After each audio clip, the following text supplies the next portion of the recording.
turn and go! Yes!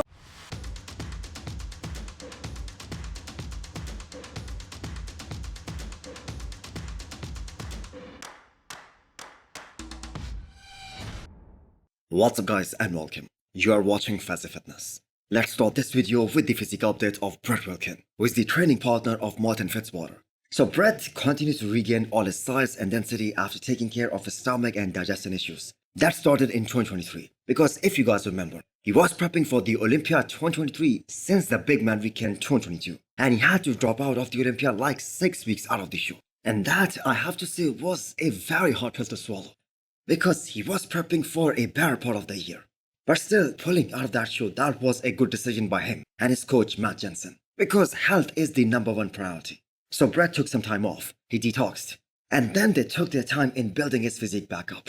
Although slowly but steadily, he is back up to 280 pounds mark, and he looks in a really good shape right now for that kind of weight. So Brett was able to beat Andrea Presti at the tail end of 2022, and that show was Big Man Weekend. He won his first pro show, and he got his Olympia qualification as well. And for those of you guys who do not know, that was the first Olympia qualifier for 2023. And that allowed Brett Wilkin to build up some quality mass during that long and very productive off-season. And he really did look humongous at one point during that 2023 phase. Now that being said, the road to the Olympia qualification for this year, that isn't nearly gonna be as easier as it was last time. Because if we take a look at the names who have yet to qualify for the Olympia 2024, they are pretty big names, like Behrouz Tabani, Nathan Diesha, Michael Krizo, not to mention guys like Andrew Jacked, Hunter Lebrada, Carlos Thomas Jr., Antonio Burton as well. But here is the good thing. Brett isn't in any rush to step back on the stage, but soon they will start their prep. So after Detroit Pro today,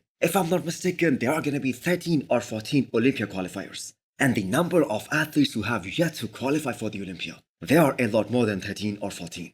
And there is one more guarantee, that some of these guys will most probably do multiple shows this year. For instance, we have Behrouz Tabani. He is doing at least 3 shows this year. Nathan Yesha, we all know, is going to do multiple shows this time. Same goes for Regan Grimes and Quentin Beastwood as well.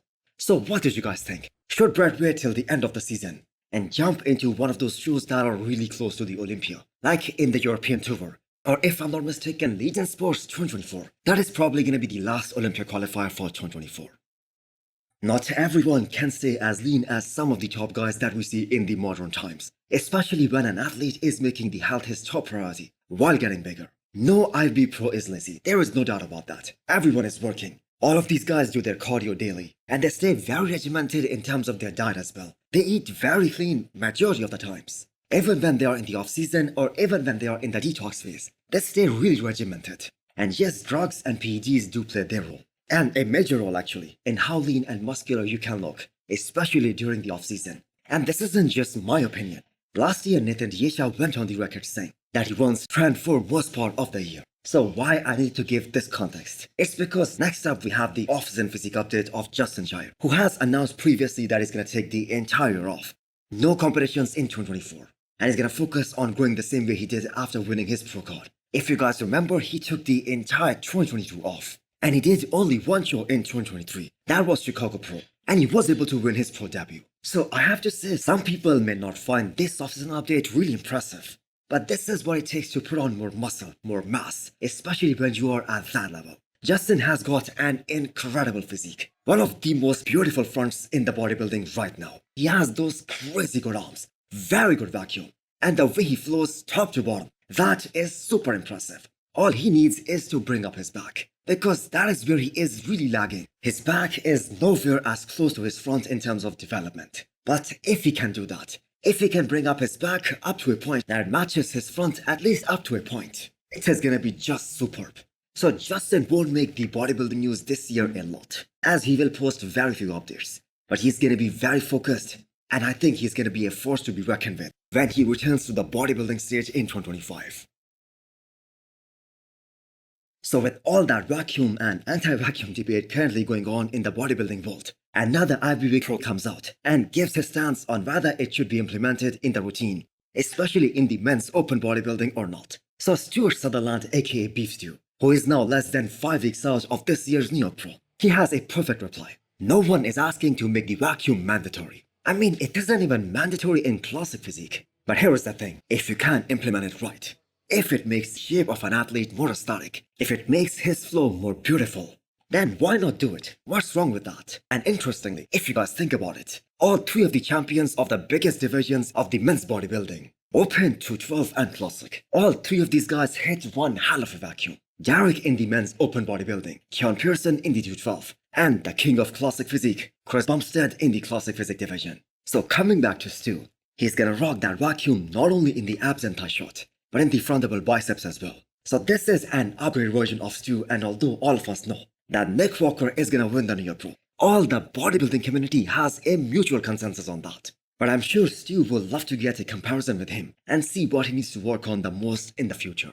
And I'm sure Stuart is also going to compete multiple times this year, and we are most probably going to see him on the Olympia stage. Next up, we have an update from the Arnold Classic Ohio and UK champion, and the former Mr. Olympia Hadi Choopan.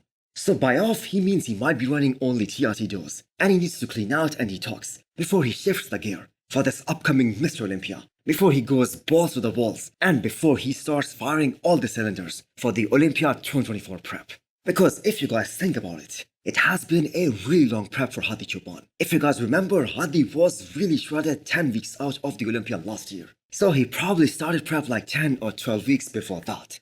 And then he decided to jump into another prep right after the Olympia last year for the Arnold Classic 2024. So if you guys think about it, Hadi was probably in prep since June or July last year.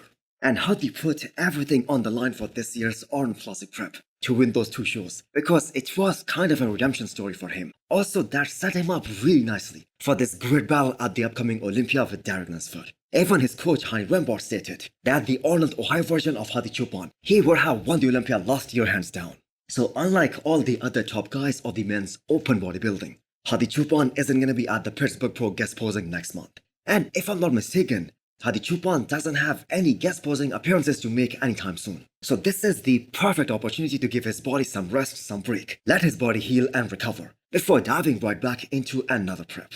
So out of all the champions who have won the Olympia and tried to reclaim it, Hadi Choopan's chances look the most realistic at this point, because the guy is still in his prime. He doesn't have any injuries, he doesn't have any weak body parts, and we just saw him bring his career's best look at this past Arnold Classic. And he really impressed everyone, including the judges. So do let me know what you guys think.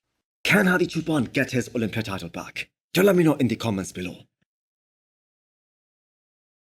So as I was making this video, some more updates of Rubiel Mosquera aka Nexilla dropped on his IG while he is in Freiburg, Germany. And it looks like he is probably one of the biggest attractions out there. I mean, the guy is the freaks of freak. And people love to watch these freaks of nature. Something a normal human being cannot even imagine. So as per Milo sources, and this isn't yet confirmed by either Chris Cormier or Rubiel Mosquera himself, he is doing Dubai Pro in July. And for 15 or 16 weeks out of the show, he's in a very decent condition. And 15 weeks is still plenty of time to get shredded inside out. But let's just hope that he shows up at this show, because this is like the fourth show confirmed by him or his team. First he was supposed to do the Arnold Ohio, then the Arnold UK, and then the New York Pro, and now there's Dubai Pro.